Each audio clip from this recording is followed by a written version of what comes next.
Nesse vídeo eu vou te ajudar a gabaritar humanas no Enem. Isso mesmo. Com 3 técnicas super exclusivas, você vai ter uma pontuação muito maior e vai ter muito mais chance de conseguir tirar a nota que você precisa. Se você não me conhece, eu sou o Flávio, já fui aprovado 4 vezes em faculdades federais de medicina e agora ajudo você também a conquistar a tua tão sonhada aprovação. Então já vem se inscrevendo no canal e sem mais delongas, bora pro vídeo que esse vídeo está muito bom. Vamos iniciar o vídeo então com as técnicas para gabaritar humanas. E se você não conhece meu Instagram, @FlávioDeFalcão. Primeira técnica que a gente vai falar é a técnica do positivo e negativo. O que essa técnica diz basicamente? Toda vez que você começa a ler uma questão, você começa a ler normalmente ela pelo comando. Isso é uma coisa até que eu falo. O comando é essa parte aqui, né? O enunciado da questão. Se o enunciado tem um sentido positivo, um incentivo, um aumento, uma melhora, alguma coisa nessa ideia, ele vai ser um enunciado positivo. E se ele tiver uma conotação no sentido negativo, ou seja, problematizado, denegrido, acabado, finalizado, ele vai ter uma conotação negativa. A resposta certa, ela sempre tem que ter a mesma conotação do enunciado. Então eu não posso ter uma conotação positiva aqui, conversando com uma conotação negativa aqui, por exemplo. Se aqui é positivo, aqui também tem que ser positivo. Se aqui é negativo, aqui também tem que ser negativo. Isso funciona para muitas questões humanas e eu vou dar um exemplo aqui. Vamos ler o comando e entender qual é a conotação dessa questão. O modelo de planejamento urbano problematizado no texto é marcado por... Quando uma coisa é problematizada, ela é uma coisa negativa. A gente pode afirmar isso daqui. Então eu vou procurar uma alternativa que tenha uma conotação negativa também, antes de ler o texto, e já posso eliminar todas que tiverem conotações positivas. Primazia da gestão popular. Primazia é uma coisa positiva, primazia é estar por cima, é uma coisa que é o mais importante. Então, primazia da gestão popular é uma coisa positiva. Então não pode ser essa alternativa. Uso de práticas sustentáveis. Práticas sustentáveis, positivo, também não pode ser. Construção do bem-estar social. Tem coisa mais positiva do que a construção do bem-estar social? Soberania do poder governamental. A soberania do poder governamental a gente pode dizer que é uma coisa neutra, né? No fim das contas. Por quê? Porque a soberania do poder governamental pode ser usada para o bem, pode ser usada para o mal. Mas é uma coisa neutra, é uma coisa que inicialmente não tem uma conotação. E aí sobra só pra gente a ampliação da participação empresarial. Não que isso seja propriamente negativo, mas quando a gente pensa no contexto de planejamento urbano, ampliação da participação empresarial e no contexto do Enem é uma coisa considerada negativa. Como se fosse assim, a participação empresarial, os empresários são malvados, negativo, tem um aspecto negativo. Só por essa análise a gente conseguiria chegar que a alternativa E é a certa. E agora a gente pode ler o texto para ver se isso confirma, né? Se conversa. O planejamento deixou de controlar o crescimento urbano e passou a encorajá-lo por todos os meios possíveis e imagináveis. Cidades, a nova mensagem soa em alto e bom som, eram máquinas de produzir riquezas. Máquinas de produzir riquezas, isso vai conversar com essa questão empresarial. O primeiro e principal objetivo do planejamento devia ser o de azeitar a máquina. Claramente está falando, ó, se a gente pegar até aqui, ó, o crescimento ele foi encorajado por todos os meios possíveis. Então a gente vai ver que o problema é a ampliação da participação empresarial. Que tudo que importa é o lucro. A cidade não é mais vista como uma unidade de bem-estar social, de práticas sustentáveis, gestão popular, e sim ampliação da participação empresarial. Questão com essa técnica fica assim, ó, fácil. Você não vai conseguir se confundir. Você vai falar, nossa, mas eu li o texto e não entendi nada. Só de você eliminar as alternativas, você chegou na alternativa E, sem precisar resolver nada. E não era uma questão tão fácil. Então, uma questão mamão com açúcar, quando você tem a técnica. Vamos agora para a segunda técnica, que é a técnica do positivo e negativo associada ao que eu chamo de conceitos-chave. Conceito-chave nada mais é que todo texto e toda questão tem um conceito ou alguns conceitos-chave que resumem o texto, resumem a questão como um todo. Então uma questão, por exemplo, de Karl Marx vai ter o conceito-chave às vezes da mais-valia, do fetichismo, ou de alguma coisa do proletariado, vão ser palavras ou conceitos-chave que vão estar na questão e vão ajudar a nortear a resolução. Vamos da mesma forma começar lendo pelo comando, né? De acordo com o texto, a arte mencionada é importante para os povos que a cultivam por colaborar a... Vamos já colocar a conotação disso daqui, é positivo ou negativo? Tá falando de arte. Cultivam para colaborar. O que colabora? Colaborar é uma coisa positiva, né? É o contrário de você ser egoísta, por exemplo. Então, conotação positiva. Falou de arte, falou de povos originários, falou de colaborar, tudo isso é positivo. Transmissão dos saberes acumulados, positivo. Expansão da propriedade individual, negativo. Tudo isso pensando no contexto do Enem, vamos lembrar. Isso pode ser uma coisa positiva, mas não no contexto do Enem. E no contexto de arte, de povos. Ruptura da disciplina hierárquica. Não necessariamente isso é positivo, isso é neutro. Porque é uma ruptura, a disciplina hierárquica pode ser uma coisa positiva, dependendo do caso. Então, neutro seria descobrir se é positivo ou negativo. Surgimento dos laços familiares é uma coisa positiva. E rejeição das práticas exógenas, poderíamos dizer que é positiva também. Porque as práticas exógenas aos povos é uma coisa positiva. Dessas daqui, B e C a gente já eliminaria, então, por essa forma. Agora vamos com o conceito-chave. Vamos procurar o conceito-chave do texto que se conecta diretamente com uma dessas alternativas, que a gente vai conseguir achar a alternativa certa. A arte pré-histórica africana foi incontestavelmente um veículo de mensagens pedagógicas e sociais. Veículo de mensagens pedagógicas. Pode ser um conceito-chave. Os San, que constituem hoje o povo mais próximo da realidade das representações rupestres, afirmam que seus antepassados lhes explicaram sua visão de mundo a partir desse gigantesco livro de imagem que são as galerias. Então tem explicação, visão de mundo. A educação dos povos que desconhecem a escrita está baseada sobretudo na imagem, no som e no audiovisual. Você percebe que tem várias palavras, educação, que conversam diretamente com a palavra transmissão.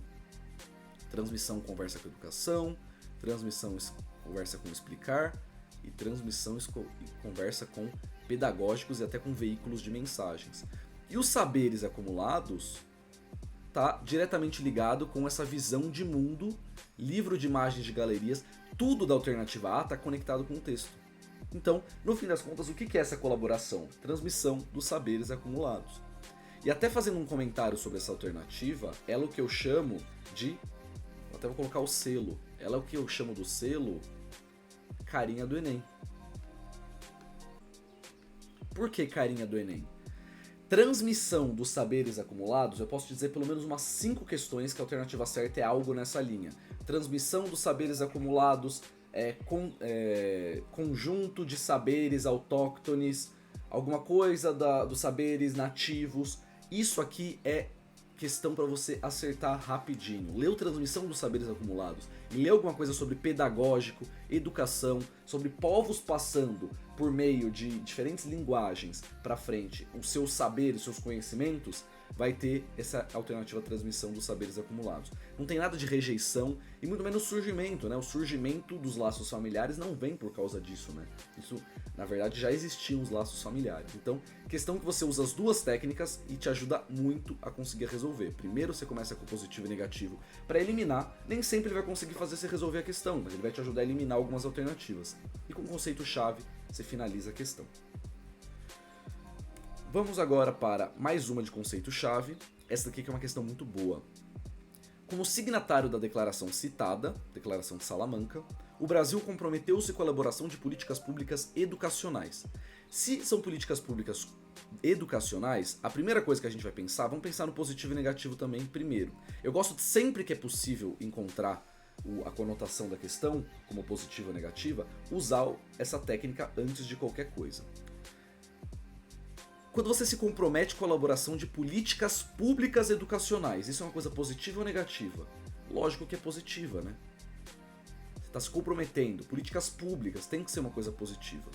Uma política pública pode criar privilégios? Nunca. Isso, criar privilégios, é uma coisa negativa. Contenção de gastos. Contenção de gastos por si só pode ser positiva ou negativa, mas no contexto de uma política educacional, conter gastos é uma coisa boa? Não, uma coisa negativa. Pluralidade dos sujeitos. Cara, pluralidade dos sujeitos. Tem mais carinha do Enem do que isso? Positivo. E com grande chance de ser a alternativa certa. Padronização do currículo. Quando você padroniza uma coisa, raramente isso é uma coisa positiva. Normalmente é uma coisa negativa. Estou padronizando o currículo. Eu estou fazendo todo mundo, por exemplo, aprender a mesma coisa. É o contrário de pluralidade. Negativo.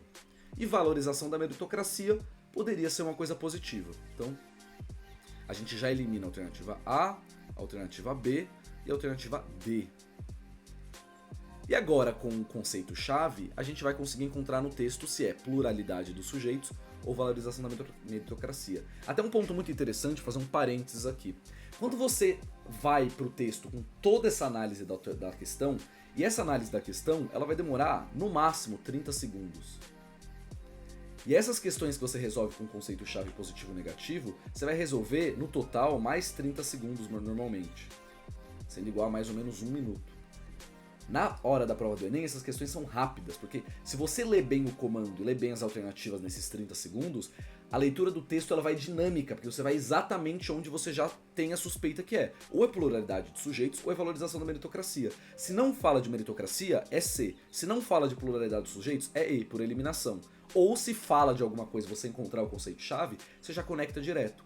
Então até se a gente começar a ler o texto, ó. Acreditamos e proclamamos que toda criança tem direito fundamental à educação e deve ser dada a oportunidade de atingir o máximo nível de adequado de aprendizagem. Toda criança possui características, interesses, habilidades e necessidades de aprendizagem que são únicas. Se elas são únicas, eu estou falando do quê? Pluralidade dos sujeitos. Toda criança, conversa com sujeitos, são únicas, pluralidade.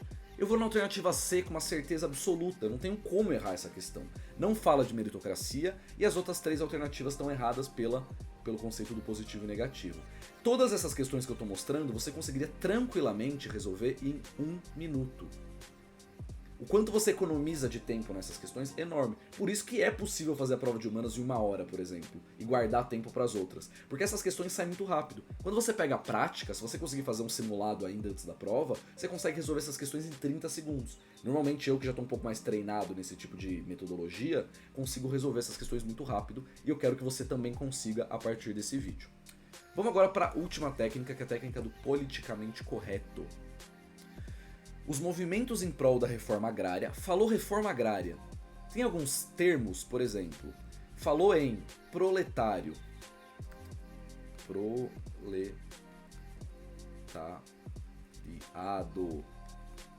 Falou em discriminação. Falou em indígenas ou povos originários.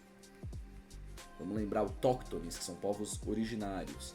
Falou sobre feminismo. Falou sobre políticas públicas.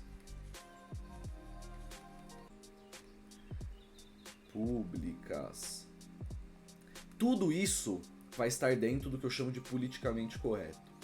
Você nunca vai ter uma opinião com a alternativa certa. Você nunca vai ter uma coisa que seja muito contundente, uma coisa que seja muito polêmica como a sua resposta certa. Porque o Enem não pode, da mesma forma que você não pode ferir direitos sociais na sua redação, o Enem nunca vai colocar uma resposta certa como uma resposta que de alguma forma não seja o politicamente correta, ou seja uma ideia, uma opinião, uma corrente política que não seja a principal.